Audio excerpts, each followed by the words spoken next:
So Phil, IoT is supposed to bring us many conveniences, but we're obviously under much more surveillance. How do you feel about this? Good question. I think there will be benefits from IoT. There seems to be an attitude about collecting large amounts of data. Some of the companies doing it aren't entirely sure what they want it for at the moment. Really? So, well, I would say so. So I think... So they're just collecting this information? So they're collecting. One of the problems with this whole big data explosion is what you do with it.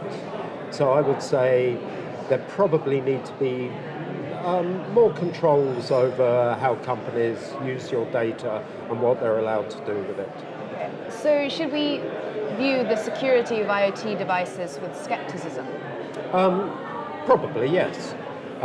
So I think it's very important that the manufacturers secure their devices appropriately. We've seen a number of attacks that have come about through unsecure devices.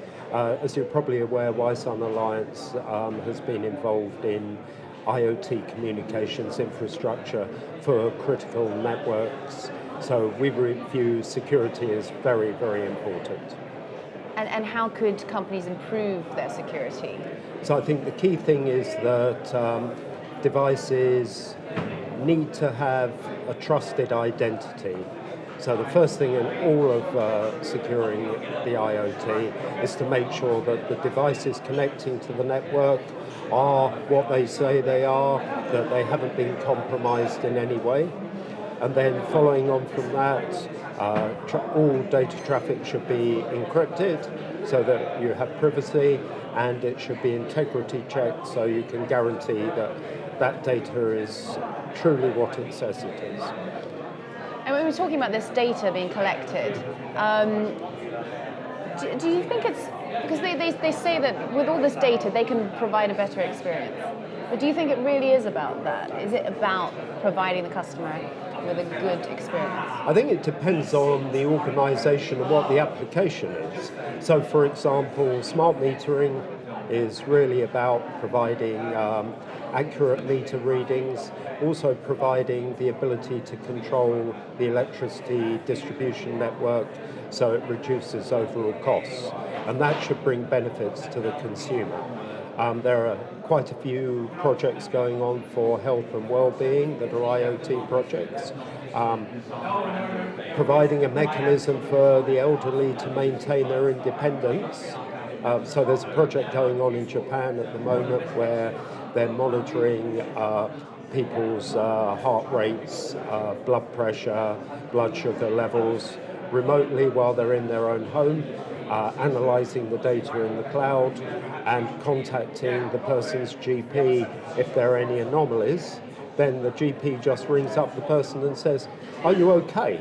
So that's a good application. Yeah, sure. Whether we believe it's a good thing to have large-scale collection of data for advertising use or marketing, that's another question. And just to flog another product, to understand exactly. our behaviours. Exactly. So talking more about the IoT, you've got surveillance, you've got the security of the IoT device itself. Would you like to see any regulation put in place? Most definitely. I mean, surveillance is a very interesting topic because, as you're probably aware, I think the UK has got the second most number of surveillance cameras per head of population in the world. What are people doing with that? If it's being used to protect the individual, so in smart cities, surveillance is probably a reasonable thing, providing it's looking at the population rather than the individual. So an example, US gunshot detection lets the police get to an incident much quicker. So probably a reasonable use of surveillance. Watching people's buying habits is maybe something different. But would you like to see some something, some rules put in place? Yeah, so I think in Europe with GDPR, that's certainly heading in the right direction. So you feel that's been a positive move? I believe so, yes. Yeah, it's quite difficult to administer sometimes, but it's a positive move.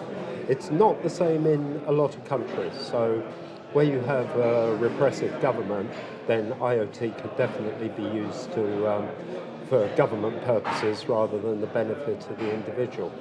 And what about the security of the device itself?